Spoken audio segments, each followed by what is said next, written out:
Before we start the video, I'd like to shout out Loga.com for sponsoring this video.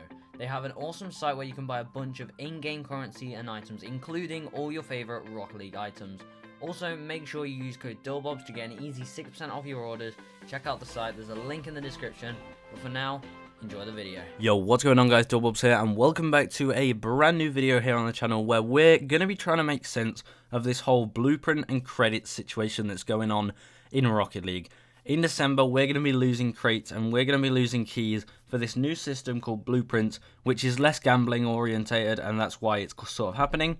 So we've been given information, not all the information we need, so I will have to leave some gaps in this, which I'll talk about the two ways things should go depending on this information we don't have.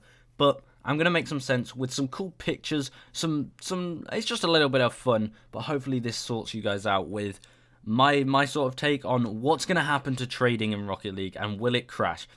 Just to let you guys know, it's definitely going to keep going on. In fact, it could be better than ever if things go the right way. So right now, currently, let's start at the basics. We can buy keys on Rocket League. That's our current currency. Keys can be used to open crates. So the reason they're keys is just because they quite literally unlock the crate and we get a random item. Keys are used in trading. They have their sort of value to them. That's pretty much how we value everything. So hopefully when credits come, they will have a similar value to keys. But da-da, we've got credits. Credits are here. You'll still be able to buy them like you do currently on Rocket League with keys. I assume you'll be able to just buy them like that. And you can also trade them. Don't you guys worry. Credits will still be tradable, which makes me believe that they should basically cost the same as keys. They shouldn't change anything. They just have a different name because it fits the sort of theme of just being a currency, nothing to do with crates, a lot better. So credits going to be in the game. They should just be like keys and they should hold the same value as them, and that shouldn't mess anything up. And don't worry, credits are still tradable for items, and you the only thing you can't do is trade credits for no items or trade credits for just other credits, but that's just to reduce a risk of scam. So now let's look at crates. So crates currently are available to you guys at the end of an online match. So you win this game, bam, you may be rewarded. It doesn't matter if you win, by the way, but you finish a game and you could get a crate at the end. Now this crate, obviously, you use a key to open, you get a random item, and that random item can be used by the player unsold in a trade for this whatever value it holds at the time. Now let's forget about crates, because what's going to be happening is we're going to be getting this thing called a blueprint at the end of an online match. Obviously, they'll probably come in as rare as crates do, so every now and then, you know, probably 1 every 5 games, something like that. I don't really know what the odds are, but they're going to be coming in just how crates are. And when you think about crates, they're definitely not rare. They're very easy to buy off on the trading market or anything. They're very easy to find people who have them. They're all over the place, so will the items out of crates. But I assume the chance of getting an item such as this one right here, White Zombers, is very, very low. Now, once you've got this blueprint, it can be literally anything. So White Zombers here, it could be a certified item, painted, it can be any item from any current crate, and whatever they continue to do in the future. Now, you'll know as soon as you get it what this item can be. And now, what you can do, if we jump over to the next slide, is a number of things. So let's forget about credits at the moment, and let's forget about the item in the blueprint. Let's just look at the blueprint. So what you can actually do is with this blueprint is you could not open it, so you can't actually use the item. We're using the White Zomber, for example. You won't be able to use this White Zomber on your car, but what you can do is you can get rid of that and get some credits for it by trading it online, or maybe other items, other blueprints, things like that, and that's simple as that. It's gone. Now, hopefully at this stage, credits should hold the same value as keys, and you'll be able to get probably 200 credits or 100 credits for some White Zombers, something like that. But let's bring blueprints back into the scenario. Now, what Psionic State is, the way to actually get the item out of this blueprint is to do nothing other than just put in some credits. You have to spend credits to get the item to use it, just like where you had to spend a key on a crate to get the item and use it.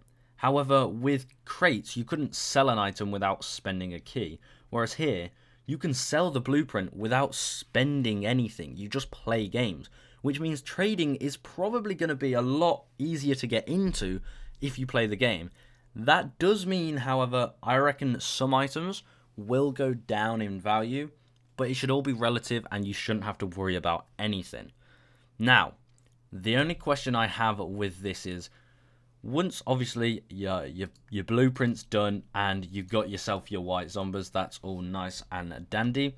That's just how that works, by the way, guys. But the question I have is, let's take this credit back. Right now, we've only put in 1 credit. Whether that means 1 or 5 or 10, depending on how much it costs to open a blueprint, there's 2 ways this can go. We could only have to put in 1 credit for any blueprint. Let's say it's a regular pair of, I don't know, septum wheels, or as you can see here, let's say it's striker white zombies. If you only have to put 1 credit in and you get that item no matter what the item is, then trading will be just as it is now. I guarantee nothing will happen.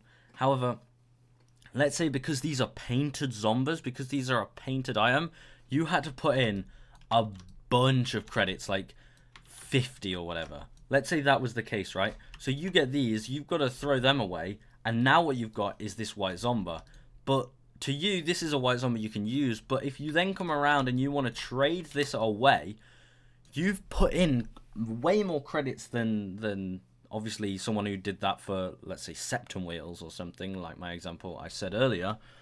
You have to then say, oh, I've put in 50 credits to open this. So now if I sell this as an item that even the person who buys it can just wear, they don't have to unlock it, that adds value of 50 credits to it, or however many you put in. So then, if that's the case, and items cost a different amount of credits depending on what the item is to unlock, that means we'll have 2 sets of prices for items on Rocket League, which definitely won't make anything bad happen. It will literally just mean that trading is going to be very exciting because there's a bunch of different things, a bunch of different ways you can make profit. So basically what can happen is you can just play games, you don't have any credits, sell the blueprints until you get some credits, then keep playing the game, get a blueprint, use the credits you've saved up from trading away just other blueprints, unlock the item in the blueprint, then get an item to ride around in and rock for a while before you go on to sell it. That means we could have a white zombie blueprint worth 100 keys, but the white zombie itself be worth 200 keys because it could, by all means, cost 100 credits to unlock. We have no idea, and that's where the questions come in. But from my standpoint, these are the things you need to know. Trading will still happen. It's not being removed, and nothing's gonna stop. Trading's still a perfectly fine thing. Secondly, trading is going to be a lot easier to get into if you're just a player who wants to have fun on the game and just play the game. Trading is going to be very easy to just do on the side of that. You won't have to invest a bunch of time to get started or any money whatsoever, which should be good. A third thing is the blueprints. They'll be tradable as well, so you don't have to worry about actually owning the item or anything. You can just sell the blueprints.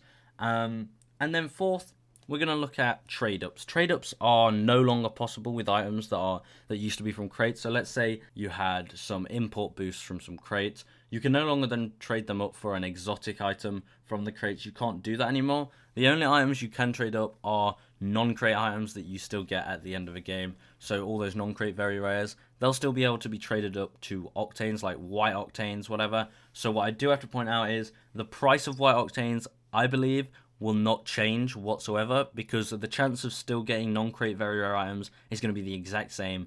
So I believe white octanes won't go up or down in price. I think they'll be stationary. That's been a hot topic in the comments, so that's my view on that. Anyway, guys, if you sat through this video, let me know what your take on this is. It's quite a long video. I understand if you've not even got to this point, but it's very messy when you look at it in terms of how this could go, because we don't know how many credits it's going to cost to unlock blueprints, but hopefully they keep it at just 1 credit per blueprint, and that can be very, very easy to do. But that's it for this video, guys. I feel like it was quite long, so I'm going to wrap that up there. I'll see you in the next one. Goodbye.